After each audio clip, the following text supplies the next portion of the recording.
Hey guys, so today we're creating one of my favorite people, Barack Obama, from the hit TV show Gossip Girl. Doesn't he look so handsome? So let's get started. I'm Whoopi Goldberg and you're watching The View.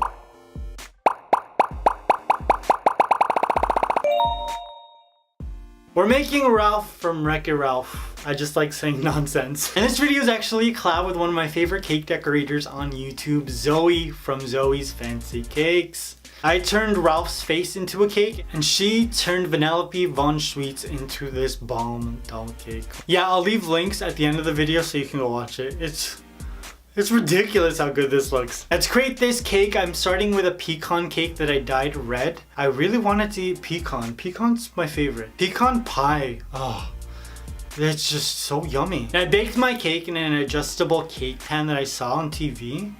This is pretty legit. It doesn't hold its shape all that well, but the fact that you can adjust it to be the perfect size means that there's not that much excess cake. And I cut my cake in half and then added some buttercream into the middle. I'm using an 18-inch pastry bag and it's pretty big, so you have to squeeze it really hard to get it all out.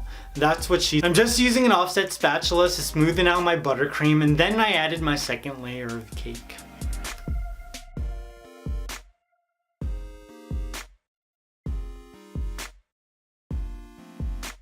And I'm gonna cut my Ralph shape using a paring knife. Now I'm cutting out a very specific shape, but after I added on the fondant, all of the very sharp edges on the hair it just got lost.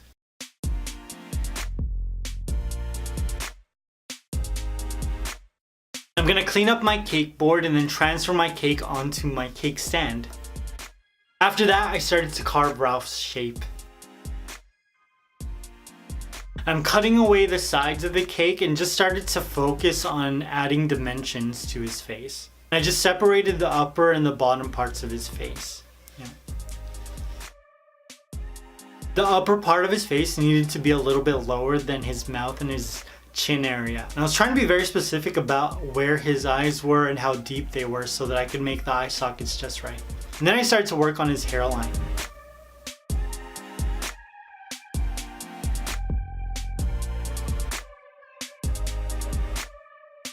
This is a picture I'm using, you guys. I don't know if you could tell. It's like super blurry. This has nothing to do with anything, but I'm holding it. Now it's gonna be in the entire video. And once I was happy with my shape, I gave this baby a crumb coat. Just started covering my entire cake with buttercream. Just making sure that all the crumbs stay on this layer of buttercream and that they don't appear on the final layer of fondant. Does crumbs get all over the place?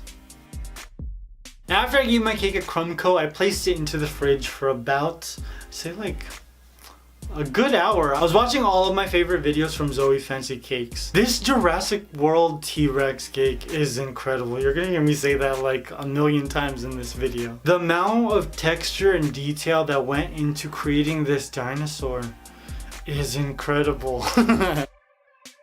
Now I covered my entire cake with Ralph's skin tone colored fondant. I'm just working the fondant all the way down the sides of the cake and just making sure that I can see all of the shapes that I created and carved earlier.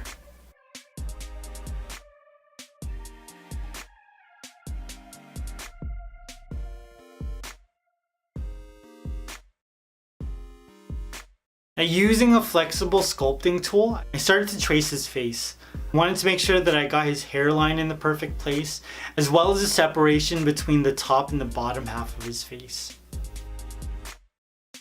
Now I switched over to a ball fondant tool. And first I started to just separate and push down the fondant by his eyes and his nose. That way I could gauge how much depth I needed to create his cheeks. And then I started to create his hairline, as well as start to form his brow line. I started to create his smile. I wanted it to look like there was an actual separation between his bottom and his top lip, even though he has no lips, like with Tom Holland. I just cut into the fondant just a little bit to create this illusion of separation. Then I added some more fondant to create Ralph's nose. I'm doing this separately because sometimes when I add the nose into the cake, it just gets lost in the rest of the fondant. I'm adding some separation in between each nostril. And then I started to work on Ralph's hair. Now to create his hair, I'm just layering several pieces of brown fondant. I felt like the overlapping of fondant would make the hair look more realistic.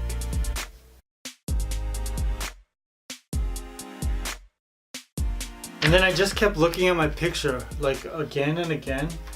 But there's no texture at all, it's just blur. It was a good picture, but it's like when you blow it up, that's when it's no bueno. Layering the fondant on top of each other worked out really well. It looked a lot like the texture that's created in the animated movie. So Zoe's Fancy Cakes is one of the cake decorators on YouTube that showed me how to make more realistic looking cakes. She also helped me understand how to stack my cakes to create a 3D character.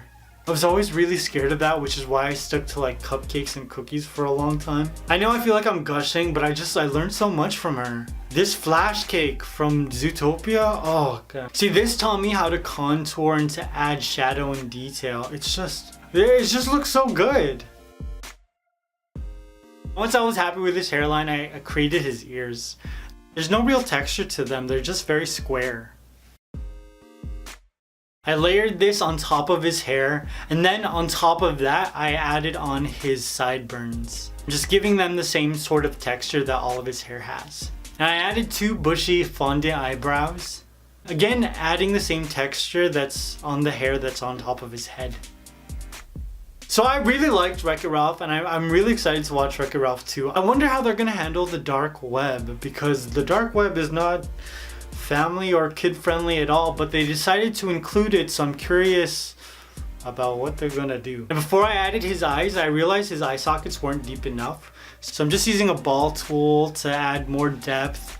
And then I added 2 white balls of fondant.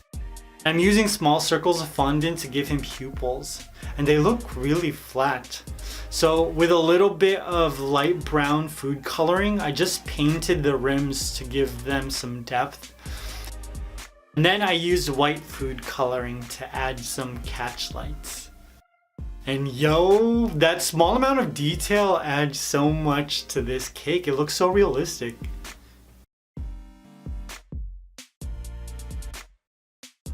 And I wanted to add some more depth and character to his hair, so I diluted a little bit of black and brown food coloring in some magic sauce. I'm just using all of the dark areas on this picture as a reference. It's so weird because the crack of the wand sounds like the ruler that Sister Margaret would hit me with. Those nuns are cray, you guys. I diluted a very tiny amount of black food coloring in some magic sauce. And then I just painted this around Ralph's face to give him some shadow. I'd recommend you do this with like color dust, but I ran out of that, so what can you do? And voila, my Ralph from Wreck-It Ralph was complete. I'm very proud of this cake. Creating faces is really hard. With a lot of the faces I created previously, they're very like withered and worn out, so it would hide a lot of my mistakes. But Ralph's face is like so smooth, and I felt like if I messed up on this, everyone would be able to tell. But it looks so bomb! I'm curious, are you more excited to see Ralph or Vanellope von Schweetz? Or are you just going to see all the Disney princesses in one movie? Now make sure you head over to Zoe's Fancy Cake so you can watch her create this Vanellope von Schweetz doll cake. And that's not even a doll, you guys. She made that from scratch. It's incredible. I'll leave a link in the description box and at the end of the video to her YouTube channel and to the video she created, as well as some other characters I created that will also appear in Wreck-It Ralph 2 and possibly Wreck-It Ralph 3, because I'm sure this is gonna make a lot of money. I hope you guys enjoyed this. I love you. I will see you very soon. Peace.